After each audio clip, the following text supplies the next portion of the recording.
Hi, is this on? Yes? Yep, beautiful. So hello everyone. As Heather mentioned, I'm Lisa Hebel from Austin Mental Health. And first of all, I just want to say what a privilege it is to be here today, how fantastic it is to be in person. But also to say, as people have said, thank you to the amazing amount of work that's gone on to organising today. And to have us all here today and to have such a rich range of presentations. So we are going to talk a little bit this afternoon around how do we take all these fantastic ideas that we've heard today and take them back into our organisations, and how is it that the people who have been providing such great work have got to where they are today? Like, you know, how do we make this happen? So I have a lovely group of service providers here that I will get them to introduce themselves, and then I'm going to ask some questions, and hopefully we'll have a time for a question or two from the audience. So first of all, I'll get Moses to introduce himself. Oh, thanks, Lisa, and hi everyone. So my name's Moses, and no, that's not a stutter. I'm currently the statewide mental health social work educator at the Centre for Mental Health Learning. Probably been in that role for 1 year, or almost 1 year. And prior to that, I've pretty much worked in mental health clinical services for about 25 years. So in some ways I've got a good sense of what goes on the ground, both as a clinician, as a team leader, I've had that role as well, and as a senior clinician I've been in that role also. So yeah, that's just a little bit about me. Thanks, Moses. And Faye. Hello, so my name's Faye Hayman. I'm from Bendigo Health. My background is in psychology. I work as a family and carer support worker, and I've been supporting families, carers and children of people with mental illness for 24 years now, not that I'm counting, but I'm getting close to 25, which is quite exciting. And I do that in a range of ways, both working with the families and carers, running programs, support groups for children and adults, and also a little bit of education for clinicians in the service as well. So anything I hear today obviously goes back to them as well. Thank you. Thanks, Faye. And Alison, for those of you who didn't get to see the presentation before. Alison. Well, hello, my name's Alison. I'm a nurse, and I've been here for about 25 years, not on this stage, I should say. It might feel like it, and I've been working really in clinical mental health services around the world, really, in London and New Zealand and here. And I'm also a family therapist, and I've just moved into a clinical nurse educator role as well. So thank you, and as you can see, a raft of experience here, and also I suppose different sort of roles that people have got in the way of service provision at the moment. And so really want to think about, as I said before, how do we take the learnings back to our services, regardless of whatever role you're providing in that service system.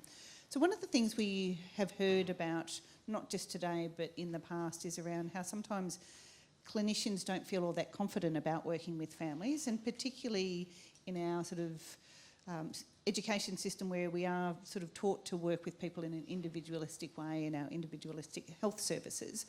So I was just wondering if we might maybe start with a little bit of a sense of how it is that you built up your confidence of working with families. So how did you take that step? What have you done that's helped you overcome maybe some of those internally felt barriers about working with families? So I don't know if anyone say. I might start with you, Faye.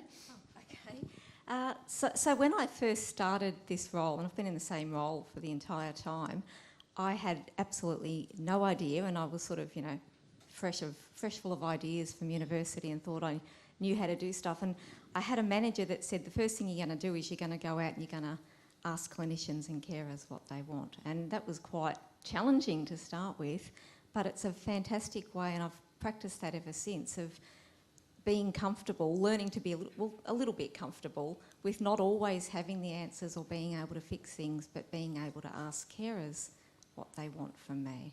So that sort of helps me be more confident that I'm not just trying to push things onto the families that I work with. Thanks, Faye. But it sounds like you also had a really supportive manager who enabled you to, or allowed you to be not perfect and Yeah, Yeah, to be a bit it was, vulnerable.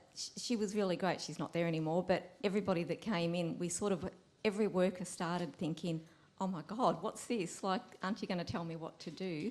But as a worker, it was a brilliant way of building our own confidence because we're doing it, I guess we were learning from the people that we were supporting. Fantastic. Moses, for you. Well, that's a sort of a good question, really. And if I think back to when I first started working in mental health services, the thing that I had to draw back on is my own experiences of being in a family, you know, having sibling, parents, grandparents, cousins and uncles. So I kind of stepped into the sector reflecting on my own experience of being in a family, really. And I think for many clinicians, it's always a struggle. They do think about working with families as something that's very difficult and complex. And that, gee, I must require a significant amount of experience or knowledge to do that. I always say bring it back to basics. Reflect upon your own experiences of being part of a family yourself. And most people have got families and are part of families. So begin with that, and then from that, do some training. Get an understanding, build your conceptual frameworks of some family work, and you can start doing some of that as well. And in addition to that, of course, there's nothing other than actually just having a go and working with families. I mean, you know, the transition for some clinicians is really about overcoming the fear of having to deal with complex issues, and really just having a go and, you know, being patient and just listening to what people have to say. And the more you practice, the more your confidence develops in this area, actually. So bring it back to basics is what I say. Reflect upon your own experiences and use those to see that everyone else is also just a family, and that every family has issues. And so, you know, just use that kind of an approach to overcome whatever fears you might have as a clinician. So. Thanks, Moses. And Alison, for you, your journey. Well, I suppose I came like most nurses going, well, once I get a relationship with my client, then I'll invite the family. And then you realise that that could be a long, long time, actually, because it's a movable feast. You know, you think you've got something and then the next week it's gone. So it mirrors a lot of family relations as well.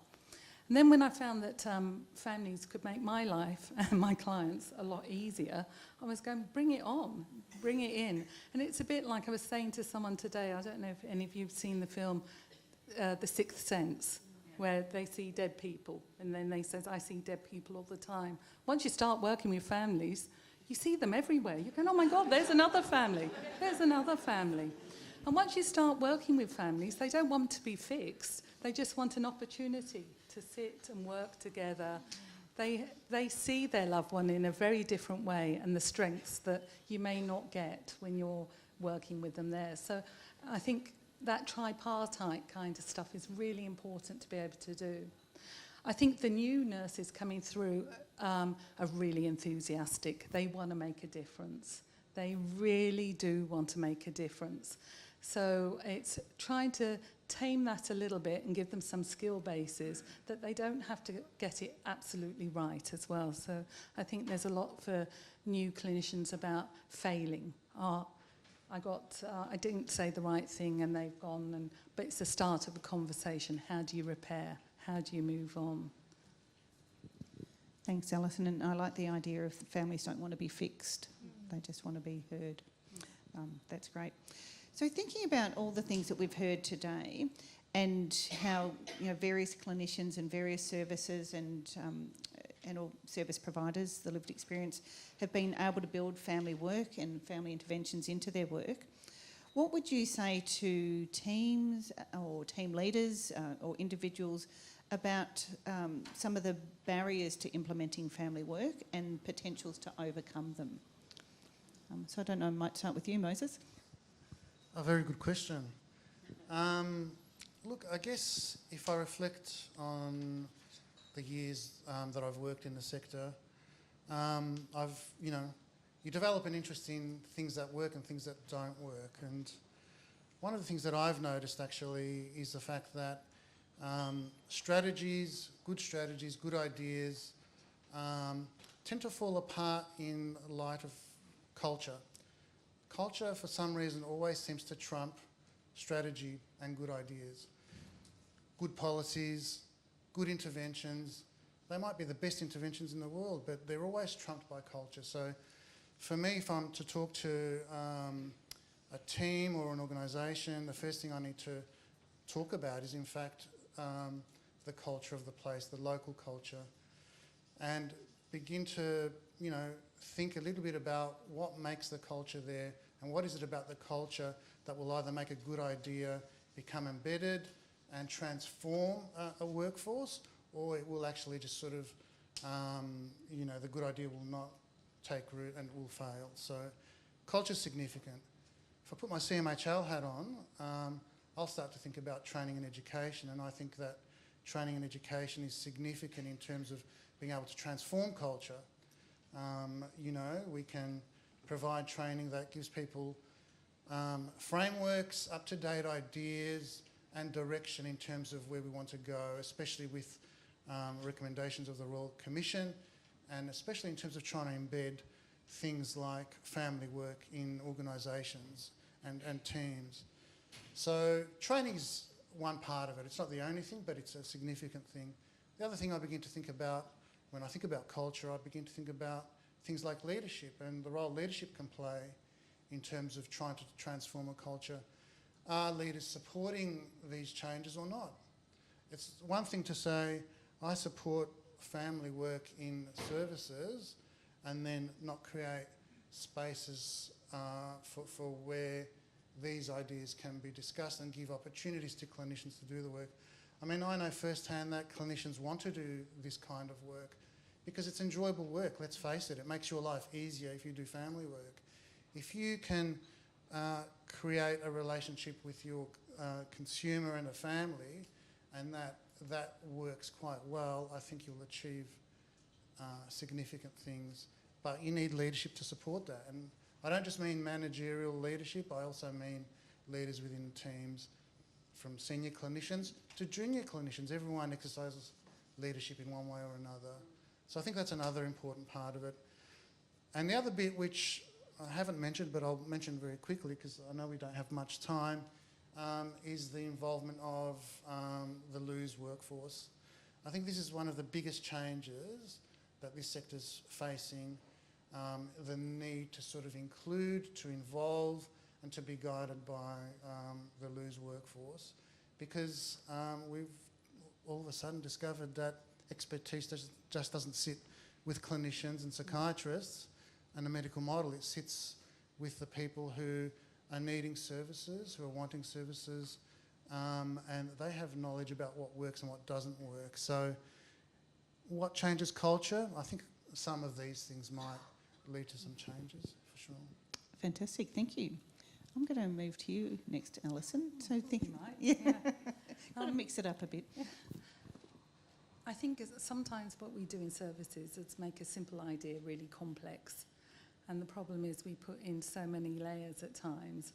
What seemed like a simple, good product that would benefit a lot gets lost along the way by the time we've sanitised it all and taken out things about it.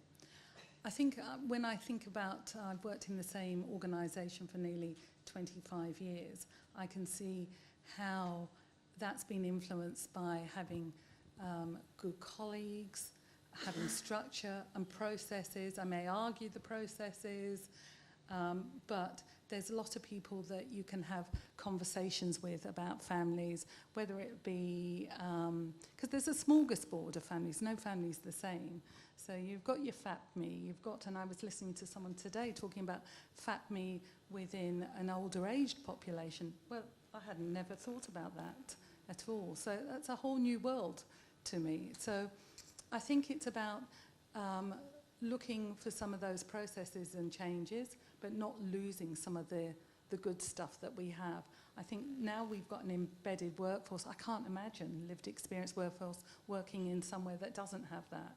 It's become an impossibility for me to even think about that. and I don't think we've seen what they bring to the service yet for another few years, but it's quite amazing. I mean, it's just revolutionary, but we can't see it yet. We're too close to it at this moment in time. Thank you. So, Faye, for you, some of the barriers and challenges and maybe... So thinking about this, and we've heard a few of them mentioned all throughout the day, and one of the big ones is identification. And I find that that's a big one, and I don't know exactly why, but sometimes it's about asking the right questions. If clinicians are asking, who is your carer, you might get told, I don't have a carer, I'm an adult, can look after myself. So sometimes it's about asking bigger questions. Is there somebody that supports you? Do you have children, and what do they do around the house? You know, I've had, you know, we've heard today somebody was saying they were a carer at 3.5. I've worked with carers as young as 7 that were taking days off school for caring responsibilities. So I would be suggesting to clinicians to think about, I know that you're working with, you know, your client, but that client doesn't exist in a vacuum. So think about all the support people around them, and sometimes the word carer gets in the way. Sometimes it's more about asking who supports you, because sometimes it's, you know, often we get the next of kin written down. Sometimes that's the carer, but not necessarily.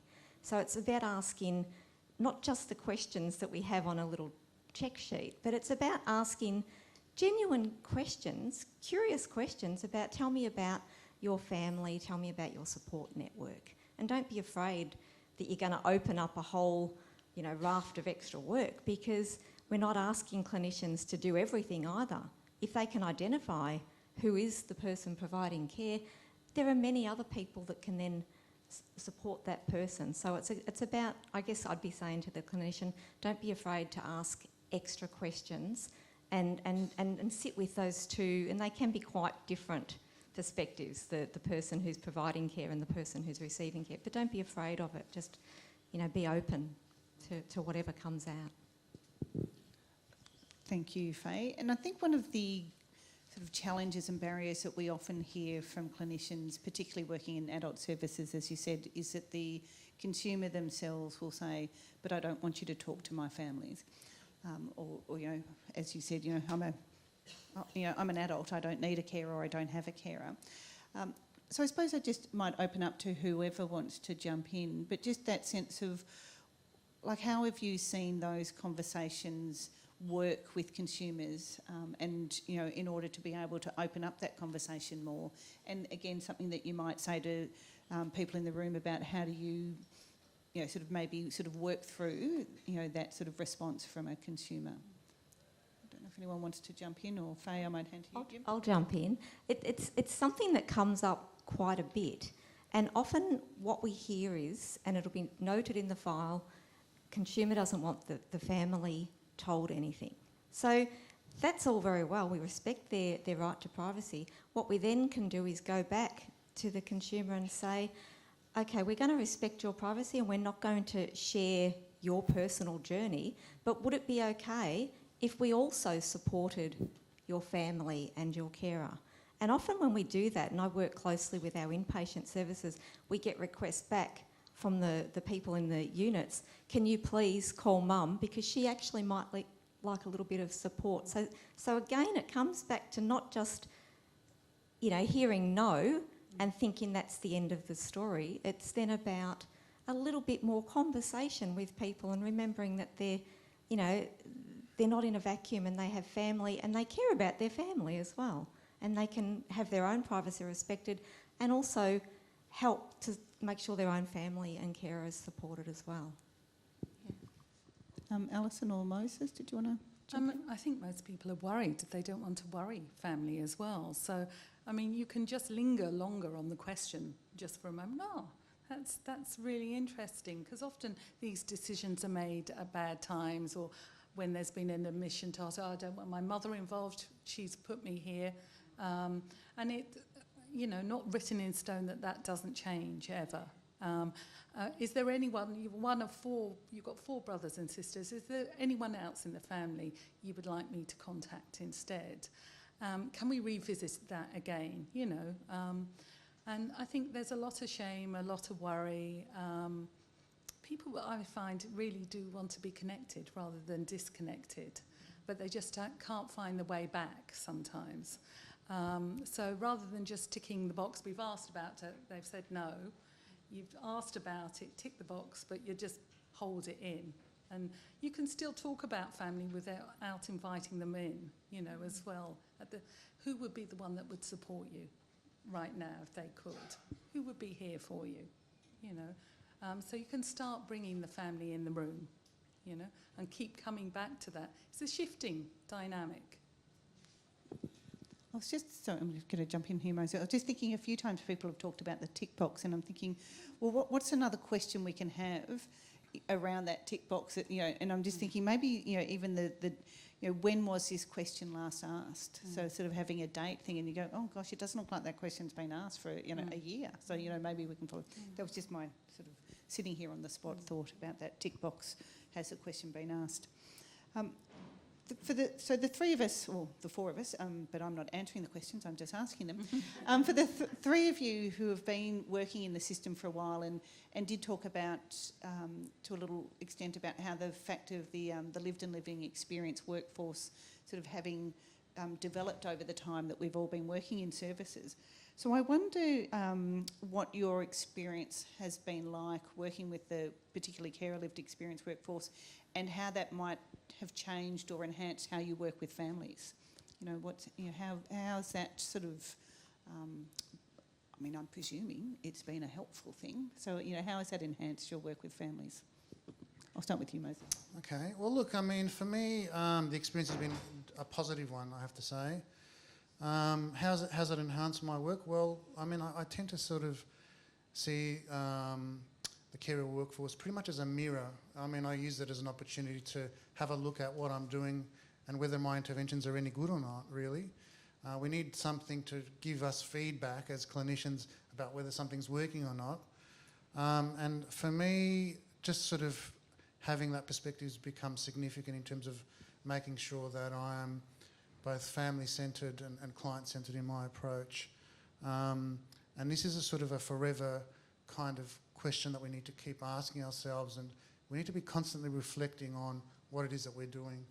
And so, yeah, you know, the carer perspectives keep me in check and make sure that what I'm saying I'm doing is actually what I'm doing. So if I'm saying that I want to be a family sort of sensitive clinician, and then I go and practice a certain way and I'm not, well, how do I know that I'm not? The only check I have is to check in with families all the time to make sure that I'm on track, that I'm doing what I'm supposed to be doing as a clinician. So, yeah. Thanks. Faye or Alison? Well, I was going to say, Mosey, you stole my whole conversation, but... Apologise.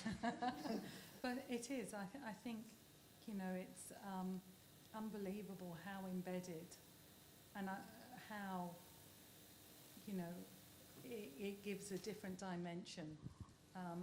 You don't want them to become part of the workforce, as in, here, we need a slight distance to keep that kind of pressure on us to work, do our best work, and to be accountable as well.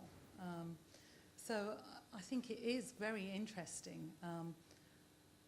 I can hear sometimes that maybe feedback that I would get from, say, someone else, I can hear better from a carer or someone with a lived experience, because I think it's sat in something real, you know.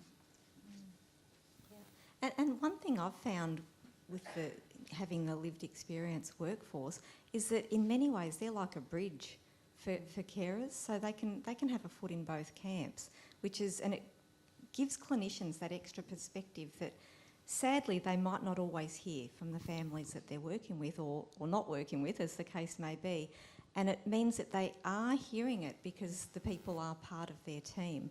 But I think the other thing that it's really highlighted for me when I'm working with because I have a big lived experience team around me as well, is that we can't just assume we can pull people into these roles and let them go, that they're also still living their experience, and we still need to be caring for them. And I've had contact with many lived experience workers around the state that have found my name somewhere or other, and they've asked me questions about what does a carer consultant do in your team, and people are sometimes thrust into those roles without a great deal of support and guidance. So I think working with lived experience workforce, we need to also remember that they're still in that role, or if they're not in that role, they're still, you know, they've got memories, they've got triggers, and we want to support them well if we want them to support the families and carers that they work with. And that's, I just think it helps us to have a different perspective on the stuff that we're doing, because we're hearing from workers who've got that honest experience themselves. And it is different. I've worked with carers for many years that have said to me, you know, it's great talking to you, but sometimes it's nice to talk to somebody. It's a but. Sometimes it's just good to know that, you know, if I'm talking to Kelly, for example, who's one of our carer consultants, Kelly's been through it. And it does shift things a little bit, and it just makes it a bit more personal. Yeah. Lovely, thank you. So we've, I suppose I've been seeing lots of nods, so I'm believing that the what people have been saying has really resonated.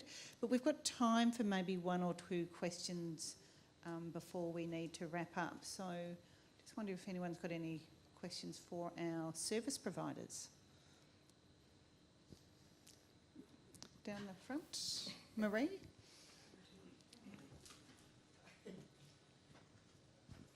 Thanks, Tina. Thank you all. That was a great set of reflections. Moses, you picked up on something that I'm passionate about, which is culture. And you talked about the fact that if we don't have the culture, we can't support the sort of work we want to do. Do you have any further thoughts as a group about how we actually make that cultural change required? Well, that's the million-dollar question. And yes, I do. I mean, I think my sort of experiences as a clinician will tell me that what you need is beyond just training, because everyone can access training. CMHL offers free training for those who don't know. But, you know, training's a good way to start by at least developing a framework by which you can sort of work with, you know, families and carers, consumers. But that's only the beginning. I think making sure that leaders are actually have the same agenda. So the leadership team, managers, other leaders, as I said, senior clinicians, actually, you know, understand what the capabilities documents say and what the priorities are for the change that we need to go through. So we need to actually understand what the goal is. We need to have an over-the-horizon kind of view, know where we want to go, and then begin to take small steps to try and change a system that's hierarchical, highly medical, and blend it a little bit more with the direction from the lived experience workforce, and you know, that I think will help to some extent. I also think if you ask clinicians what they complain about, well, most of them complain about not having much time to do their work. They complain a lot about having to do too much paperwork, and they don't have much time to spend with consumers and carers. So maybe if we can rethink about how we do some of the work, perhaps it might be as simple having an electronic system which you put your notes in, it generates all your contacts and everything else. Might save time that could be spent working with families, I actually think. So there are some structural things and systemic things that need to happen, but I'm sure there's more to it than just that, and I'd be keen to hear what other panel members might have to say. One thing, if I could just jump in, we've been talking about culture change the entire time that I've been working in a mental health system. I do think, and I hope I'm not alone here, I do think that now that we finally have a lived experience workforce, I honestly believe that culture change is starting to shift, and I think what's making the difference is we don't have a lived experience team. What we have is lived experience workers that are amongst our teams, that are it's breaking down that us and them division. So I hope I'm not alone in thinking that change is starting to happen, because I feel like it is, and it's long overdue and it's slow, but I believe there's a bit of momentum there. Yeah. I think that's a nice place to stop on that positive, Yeah, hope just and like aspiration. to thank Lisa and the wonderful panel. It was a really good conversation. Thank you so much.